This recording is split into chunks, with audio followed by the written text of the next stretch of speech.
Leader TV के programme interview में मैं हूं आपका मेज़बान डॉक्टर अयूब शेख और मेरे साथ एक कसीरुल जहती और मल्टीटास्किंग और बहुत बड़े मारूफ और बहुत ही बड़े इंसान।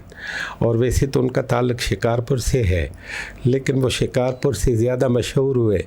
वैसे तो उनका ताल्लुक़ शिकारपुर की सुमरा फैमिली और उसके जो पाड़ा हम कहते हैं सिंधी में ईसानी, तो लेकिन वो ख़ुद अपने नाम से एक अंजुमन हो गए, ख़ुद अपने नाम से एक शनाख्त हो गए, ख़ुद अपने नाम से एक सब्जेक्ट हो गए। आज हम उसके घर पे इस्लामाबाद में जनाब उस्मान अली जी ईसानी साहब उनके साथ बैठे हैं। लीडर टीवी की तरफ से बहुत बड़ी मेहरबानी और उनका शुक्रिया कि उन्होंने हमें टाइम दिया, आए उनसे बात करें। ईसानी साहब सलाम अलैकुम। मेहरबानी आप की कि आप आए दोस्तों के साथ और अपना टाइम दिया, मुझे मौका दिया कुछ बातें करने के लिए। ईसानी साहब, मैं चाहता हूं कि आपको बचपन से जो अपने आबा व अजदा या अपनी जो सरिश्त है वालदेन के हवाले से, फोर फादर्स के हवाले से, वो अगर हमारे नाजरीन को बता सकें। हम एक छोटे गांव ज़िला शिकारपुर और तालुका गढ़ी यासीन से ताल्लुक़ रखते हैं। अभी भी वो छोटा गांव ही है। तो वालिद साहब के 3 और भाई थे, 4 भाई थे। तो उस ज़माने में दादा ने ये तालीम को अहमियत देते हुए चारों भाइयों को तालीम दी। चारों वकील भी LLB भी किया और MA वग़ैरह, जो कि उस ज़माने में बहुत कम मुसलमानों में ऐसी तालीम थी। तो 2 जो बड़े भाई थे वो तो सिविल सर्विस में आ गए। उस वक्त सिंध बॉम्बे का एक बॉम्बे प्रेसिडेंसी का एक हिस्सा था। तो बाकी जो 2 छोटे, आपके वो जो अंकल्स थे उनका नाम क्या है? जो सबसे बड़े थे वो गुलाम मुस्तफ़ा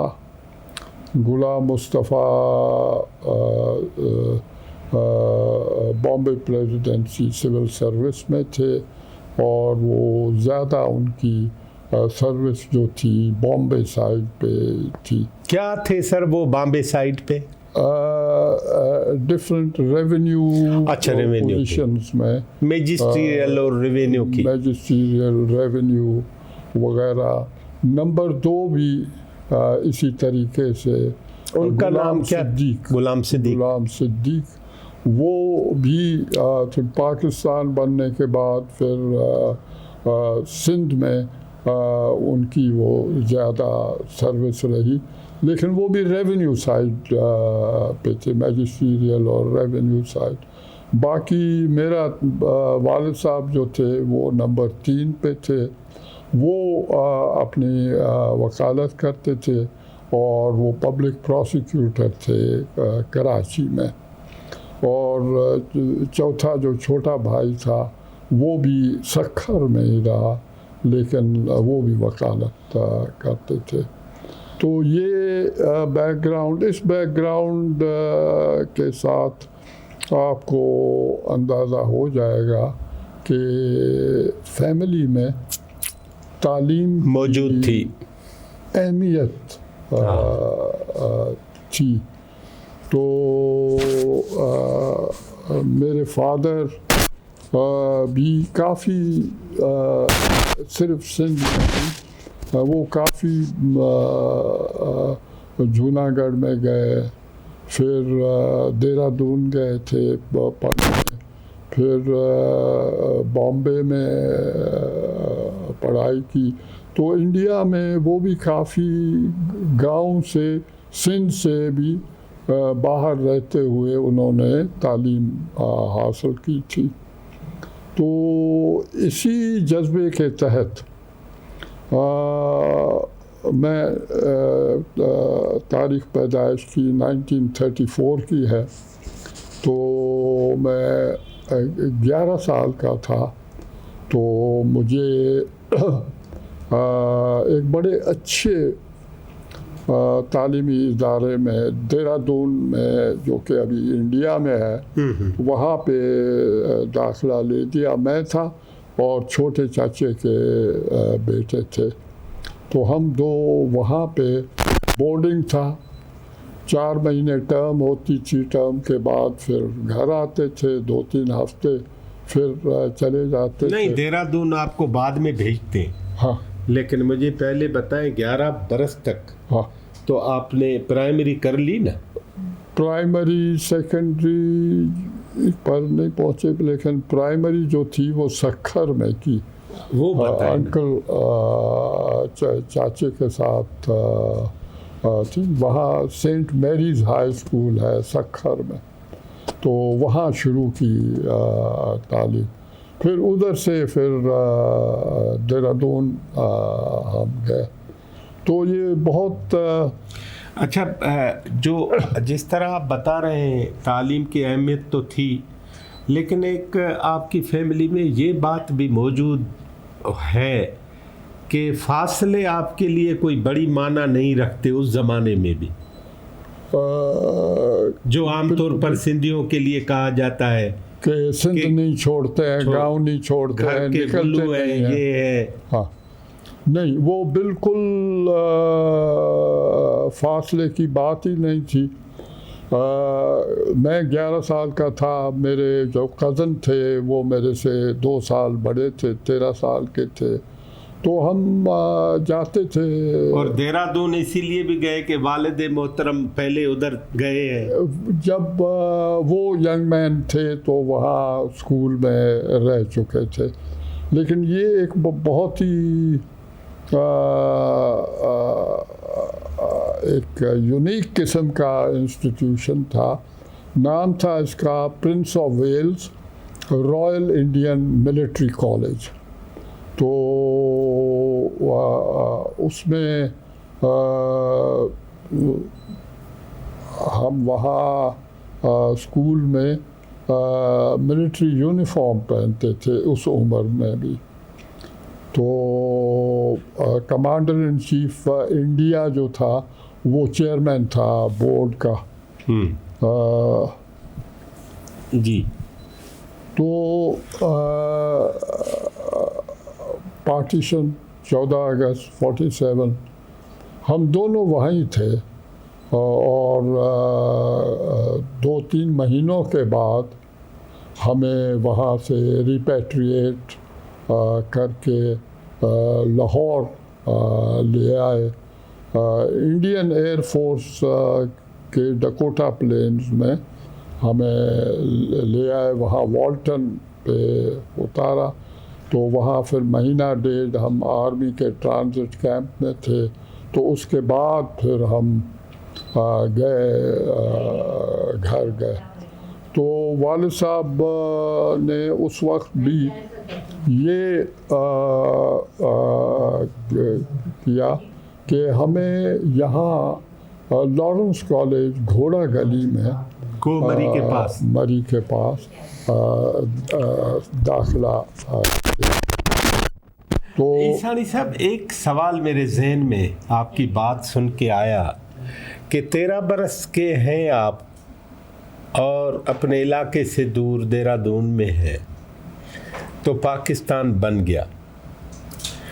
पाकिस्तान बनने से पहले आपको मालूम था कि ये पार्टीशन हो रही है, होने जा रही है? लोग तो ना मालूम, यानी ये स्कूल लेवल पे वो, और वो इदारा भी ऐसे था कि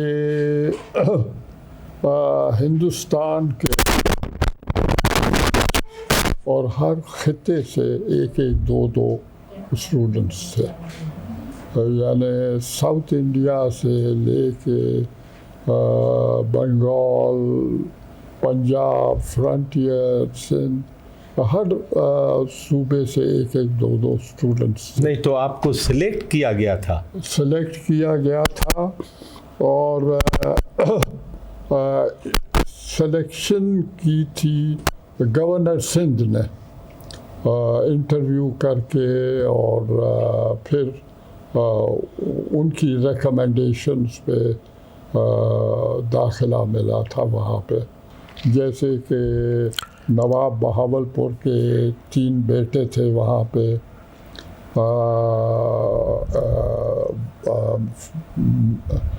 जिनमें से एक जनरल अब्बासी, ऐसे अब्बासी साहब अब्बासी जो भी गवर्नर सिंध हुए। यस, फिर ये मियाँ शहरियार थे, वो एयर अपेरेंट से थ्रोन ऑफ भोपाल के।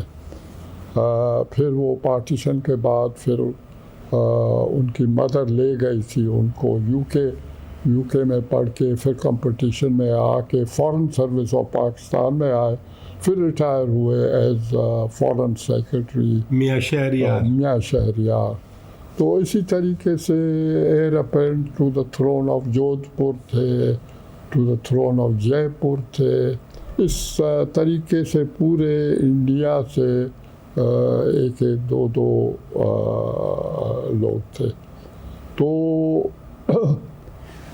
ईसानी साहब आप कॉमनर थे या एलीट? कॉमनर्स। अच्छा, हम कॉमनर्स में थे। हाँ। हम किसी एलीट के उसमें खिते में नहीं थे। तो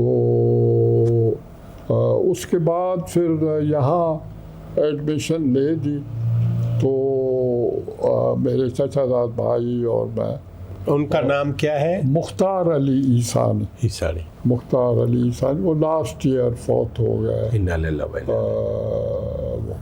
तो हमें छोड़ने कोई नहीं आया था यहाँ। तो 7th of March 1948 हम रावलपिंडी पहुँच गए। हम दोनों वाल्टन से रावलपिंडी पहुँचे? कराची चले गए। चला, आप कराची चले गए? मैं कराची गया और वो कज़न जो थे वो सक्खर में थे। तो हमें वहाँ ट्रेन में रोडी पे बाबा ने बैठा दिया। हम दोनों थे और इंस्ट्रक्शंस दे दी कि भाई रात को 2 बजे ये गाड़ी पहुंचेगी एक जगह रावलपिंडी। उधर उतर के कूली को बोलो कि बिस्तरा बिछा देगा वेटिंग रूम में, सो जाओ। सुबह सवेरे उठ के टांगा ले लो, राजा बाज़ार जाओ, उसको बोलो कि लॉरेंस कॉलेज घोड़ा गली जाना है, वो तुम्हें पहुंचा देंगे। तो हम तो खुद ढूंढते चले गए। प्री पार्टीशन इंडिया में एक तो ICS होता था और ICS थ्रू कंपटीशन होता था। फिर अयूब खान के ज़माने में उन्होंने ये रिवाइव किया और बोला कि जी ट्राइबल एरियाज़ वगैरह के लिए तो आर्मी से कुछ ऑफिसर्स लिए। तो 1960 में पहला बैच जो रिक्रूट हुआ था, 5 थे हम ऑफिसर्स। अच्छा, आपको आर्मी के कोटे में गया सर्विस? अच्छा, तो 5 लोग कौन थे सर? एक उमर खान अफरीदी थे, वो फौत हो गए। वो केयरटेकर मिनिस्टर भी बने थे, NWFP से थे। फिर इफ्तिकार साहिबजादा साहब थे, वो एट यंगर एज उनको हार्ट अटैक हुआ था, वो फौत हो गए थे। राहतुल्लाह जराल थे और नेवी से थे नसीब साहब। तो ये फिर हमारी जो पोस्टिंग्स रहीं, मैं ज़्यादा वक्त फ्रंटियर में रहा। अच्छा। मर्दान से शुरू किया, डेरा इस्माइल खान में, टांक में। ये आप आर्मी की सिविल आर्मी की तो जो मुख्तलिफ जगहों पे वो पढ़ के और बाद में। हाँ, ये अब सिविल सर्विस में। आप इन पांचों में सिलेक्ट कैसे हुए, कुछ अंदाजा है? सिलेक्शन ये हुई कि उन्होंने फेडरल गवर्नमेंट ने क्राइटेरिया मांगा। नंबर 1 के the officer should be below 26 years of as.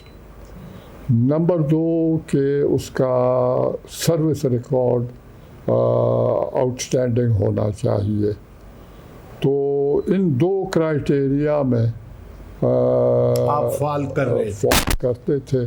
तो जो 10, 15, 20 लोग फॉल करते थे, उन्होंने वो पब्लिक सर्विस कमीशन को सारा वो डेटा उनका भेज दिया।